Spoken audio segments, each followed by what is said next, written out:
செய்யக்கூடாது, நான் என்ன வேலை பார்க்கணும் என்ன வேலை பார்க்கக்கூடாதுன்னு அது நான் தான் முடிவு பண்ணணும். இதுக்கு முன்னாடி தேங்காய் எண்ணெய் நல்லெண்ணெய் கடலை எண்ணெய் வித்தப்பையும் தப்பு இல்லை, நைட்டி பாவாடை சட்டின்னு விற்றேன் அதுவும் தப்பு. ஏன்னா உன் புருஷன் கவர்மெண்ட் வேலையில் இருக்கானே, நீ எதுக்கு வந்துட்டு இதெல்லாம் விற்றுக்கிட்டு இருக்க, மதிப்பு போயிடும்.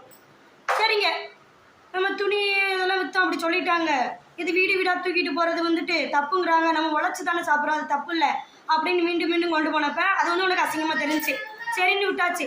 இப்போ என்ன பண்ணிட்டா நீ யூடியூப் ஆரம்பிச்சு வீடியோ எல்லாம் போட்டால் அதுவும் தப்பு. உனக்கு என்ன தான் செய்யணும்? சரி நான் வீட்டிலையே இருக்கேன், ஏன்னா எனக்கு 3 வேளைக்கு சோறு வேணும், எனக்கு துணியை துவைக்கிறதுக்கு சோப்பு வேணும், குளிக்கிறதுக்கு சோப்பு வேணும், சீவுறதுக்கு சீப்பு வேணும், பொட்டு வேணும், கண்ணாடி வேணும், பவுடர் வேணும், எல்லாமே வாங்கி கொடுறியே. நான் பாட்டுக்கு இருக்கேன், நான் எதையுமே போடலை, நான் எண்ணெய் விற்கல துணி விற்கல வீடியோ போடலாம் எதையுமே போடலை. என்ன நான் பாட்டுக்கு வீட்டில் இருக்கேன். அப்புறம் என்னென்ன முக்கியமாக வருஷத்துக்கு எனக்கு வருஷத்துக்கு ஒரு டைம் வந்து ஒரு 5 பவுன் 6 பவுன் நகை எடுத்து, ஒரு பவுன் 80,000 வந்துட்டு, ஒரு 10 பவுனுக்கு வந்து 80 லட்ச ரூபா, அது 80 லட்சம் கிடையாது 8 லட்ச ரூபா ஆகி போயிடும்.